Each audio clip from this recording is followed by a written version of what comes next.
வணக்கம். இந்த யூனியன் பட்ஜெட்ல ஸ்டாக் மார்க்கெட்ல ட்ரேட் பண்றவங்களுக்கு ஃபியூச்சர் அண்ட் ஆப்ஷன்ஸ்ல எஸ்டிடி சார்ஜஸ் வந்து அதிகமாக்கறதா வந்து அறிவிச்சிருந்தாங்க. ஸோ முன்ன இருந்த எஸ்டிடிக்கும் இப்ப இருக்கிற எஸ்டிடிக்கும் என்ன வித்தியாசம்? சப்போஸ் நீங்க ஒரு ட்ரேட் வந்து ஃபியூச்சர்லயோ அல்லது ஆப்ஷன்லயோ பண்றீங்க அப்படின்னா, முன்னைக்கும் இப்பைக்கும் எவ்வளோ வித்தியாசம் வரும் அப்படிங்கிற கால்குலேஷன் நம்ம பார்க்கலாம். அது இல்லாமல் ஜீரோதா சிஇஓ மிஸ்டர் நிதின் காமத் அவர்கள் இந்த உயர்ந்த இருக்கிற எஸ்டிடியை பற்றி அவருடைய கருத்துக்களை வந்து லிங்க்டின்ல வந்து போஸ்ட் பண்ணியிருந்தாரு. அது என்ன சொல்லியிருந்தாரு, அவரோட ஃபீட்பேக் என்ன கொடுத்துருந்தாரு அப்படிங்கிறதையும் நம்ம இந்த வீடியோவில் பார்க்கலாம் வாங்க. எஸ்டிடி அப்படிங்கிறது செக்யூரிட்டி டிரான்சாக்ஷன் சார்ஜ். நம்ம ஸ்டாக் மார்க்கெட்டில் ட்ரேட் பண்ணுற, அதாவது பை ஆர்டர் செல் ஆர்டருக்கு இந்த எஸ்டிடி சார்ஜஸ் வந்து ஆகும். ஸோ இப்போ 2026 ஏப்ரல் 1 முதல் இந்த எஸ்டிடி வந்து மாற போகிறதா வந்து சொல்லியிருக்காங்க. இதுக்கு முன்னாடி வந்து 0.02% வந்து இந்த எஸ்டிடி சார்ஜஸ் வந்து இருந்துச்சு. இப்போ ஏப்ரல் 1 2026க்கு அப்புறமா 0.05% வந்து இந்த எஸ்டிடி சார்ஜஸ் வந்து அதிகமாக்கியிருக்காங்க.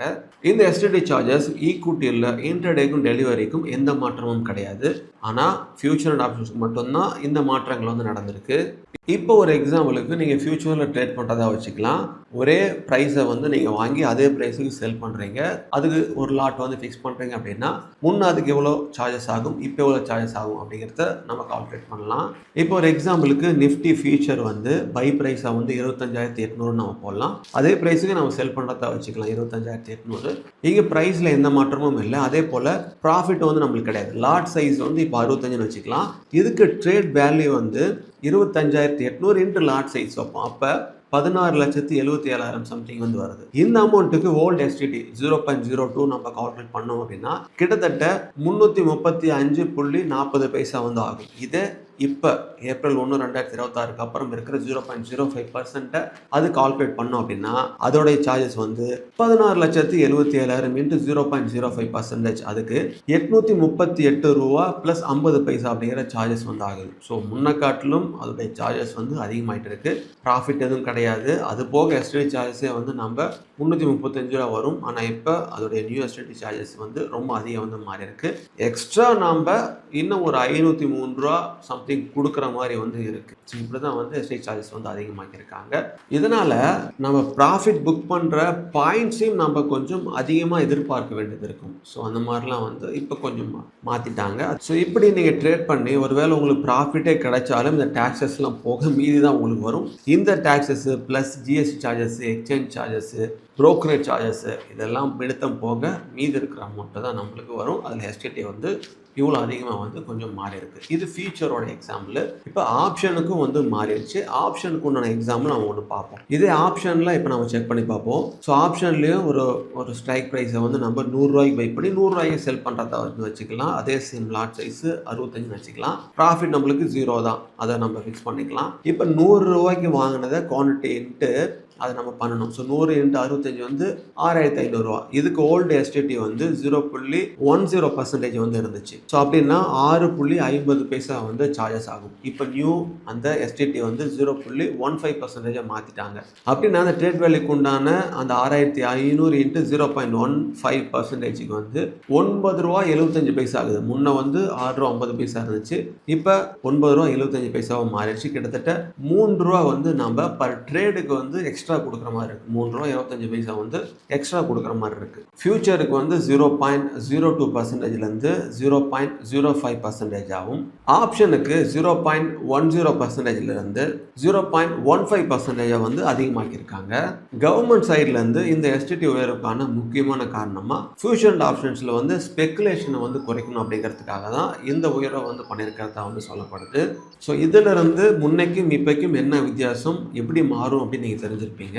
ஸோ இந்த எஸ்டிடி உயர்வை பற்றி ஜீரோதா சிஇஓ மிஸ்டர் நிதின் காமத் அவர்கள் லிங்க்டின்ல போஸ்ட் போட்டிருந்தாருன்னு சொல்லியிருந்தேன். அதை நீங்கள் இப்போ பார்க்கலாம். ஸோ இதில் அவர் என்ன சொல்லியிருந்தார் அப்படின்னா, அவரும் அதை மேற்கோள் காமிச்சாரு. சமீபத்தில் எஸ்டிடி அது அதிகமாக்குறதுனால ஃபியூச்சர் அண்ட் ஆப்ஷன்ஸில் மார்க்கெட்டில் இது எந்த அளவுக்கு ரியலாக வந்து இம்பாக்ட் பண்ணலாம் அப்படின்னு அவர் சொல்லியிருந்தாரு. அவர் சொல்கிறது என்ன அப்படின்னா, கவர்மெண்ட் சைடு கிளியரான அந்த இன்ஃபர்மேஷன் வந்து இருக்குது. ஏன்னா இந்த ஸ்பெகுலேஷனை வந்து ரெடியூஸ் பண்ணணும் அப்படிங்கிற நோக்கத்தினால தான் வந்து ஃபியூச்சர் அண்ட் ஆப்ஷன்ஸில் இந்த மாதிரி எஸ்டிடி வந்து அதிகமாக்கிறதுக்கு இருக்கிறதா சொல்லியிருக்காங்க அப்படின்னு அவர் சொல்லியிருந்தாரு. ஆனால் இதில் எப்படி வந்து இம்ப்ளிமெண்ட் ஆகும், எவ்வளோ எஃபெக்டிவாக இருக்கும்னு தெரியல அப்படிங்கிறதையும் சொல்லியிருந்தாரு. ஸோ இப்போ இங்கே அதிகமாக என்ன நடந்துட்டு இருக்கு அப்படின்னா, ஃபியூச்சர் அண்ட் ஆப்ஷனில் தான் வந்து ஆல்மோஸ்ட் வந்து 95% வால்யூம் வந்து ட்ரேடிங் வந்து நடக்குது. ஆனால் இப்போ ட்ரேட் பண்ணுறதுல இருக்கக்கூடிய அந்த கிரவுண்ட் ரியாலிட்டி என்ன அப்படிங்கிறதையும் அவர் சொல்லியிருந்தாரு. இன்னைக்கு ஃபியூச்சர் அண்ட் ஆப்ஷன்ஸில் கிட்டத்தட்ட 95% வந்து வால்யூம் வந்து ஆப்ஷனில் தான் நடக்குது. ஸோ எஸ்டிடி வந்து அதிகமாக்குறது யாரை அஃபெக்ட் பண்ணும் அப்படின்னா, ஃபியூச்சரில் ட்ரேட் பண்ணுறவங்கள தான் அஃபெக்ட் பண்ணும் அப்படின்னு அவர் சொல்லியிருக்காரு. ஸோ ஆப்ஷனில் அந்த எஸ்டிடியோட இம்பேக்ட் வந்து குறைவாக தான் இருக்கும் அப்படிங்கிற மாதிரி சொல்லியிருந்தாரு. ரொம்ப முக்கியமாக ஃபியூச்சர் ட்ரேடிங்கில் வந்து வால்யூம் வந்து ஆல்ரெடி குறைஞ்சிட்டு இருக்கு. இதனால ட்ரேடர்ஸ் வந்து ஃபியூச்சர்ல இருந்து ஆப்ஷனுக்கு அப்படியே மூவ் ஆகிறதுக்கு நிறைய வாய்ப்புகள் இருக்கலாம் அப்படிங்கிறத சொல்லியிருந்தாரு. இது வேலிடான பாயிண்டாக தான் பார்க்கப்படுது. ஏன்னா ரொம்ப முக்கியமாக இதில் என்ன முரண்படுன்னா, ஃபியூச்சரை காட்டிலும் ஆப்ஷனில் தான் அதிகமான ஸ்பெகுலேஷன்ஸ் வந்து இருக்குது. அது அவரும் வந்து சொல்லியிருக்காரு.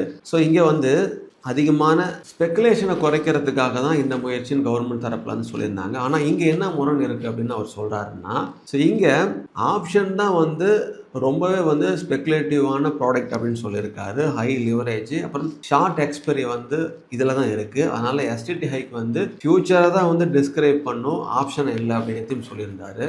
ரொம்ப சிம்பிளாக சொல்லணும்னா, அதாவது ஸ்பெகுலேஷன் வந்து ரெடியூஸ் ஆகாது, ஆப்ஷனில் ஸ்பெகுலேஷன் இன்க்ரீஸ் ஆகும் அப்படிங்கிறதையும் சொல்லியிருக்காரு. நிதின் காமத்தோடைய பாயிண்ட்ஸில் கீ அப்சர்வேஷன் என்ன அப்படின்னா, எஸ்டிடிஎஸ் ஸ்லோவாக இன்க்ரீஸ் பண்ணிகிட்டே போனால் ஒரு ஸ்டேஜில் இந்த டிரான்சாக்ஷன் காஸ்ட்டு ட்ரேடிங்கே நடைமுறைப்படுத்த முடியாத அளவுக்கு சாத்தியமாயிரும் அப்படிங்கிறதுலாம் சொல்லியிருந்தாரு. ஸோ அப்படி ஆனால் என்ன ஆகும்னா, வால்யூம் வந்து ட்ராப் ஆகும், லிக்விடிட்டி வந்து ரெடியூஸ் ஆகும். ரொம்ப முக்கியமாக ஃபியூச்சர் மார்க்கெட்டில் வந்து இம்பாக்ட் வந்து ஹெவியாக இருக்கும் அப்படின்னு சொல்லியிருக்காரு.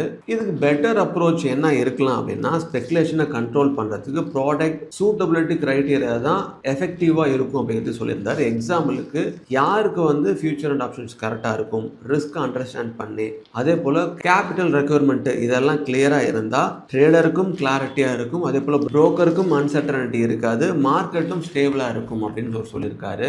அவருடைய இந்த பதிவில் கீழே வந்து நிறைய பேர் கமெண்ட்ஸும் வந்து கொடுத்துட்டு இருந்தாங்க. ஸோ அந்த கமெண்ட்ஸும் நான் பார்க்கும்போது நல்ல வந்து வேல்யூவல் பாயிண்ட்ஸ்லாம் எல்லாம் கொடுத்துட்டு இருந்தாங்க. நீங்களும் பாருங்கள். ஸோ இதே கமெண்ட்லேயே வந்து பாருங்கள், ஓல்டு எஸ்டிடி நியூ எஸ்டிடிக்கு ஒரு கம்பேரிஷன் போட்டு டிஃப்ரென்ஸ் போட்டிருந்தாங்க, 500 டிஃப்ரென்ஸ் வருதுன்னு.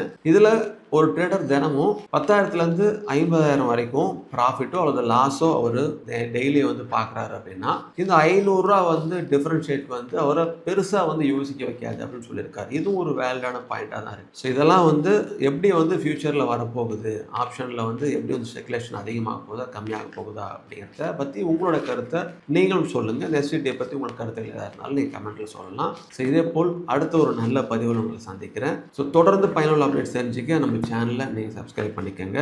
Invest wisely for better future. Thank you.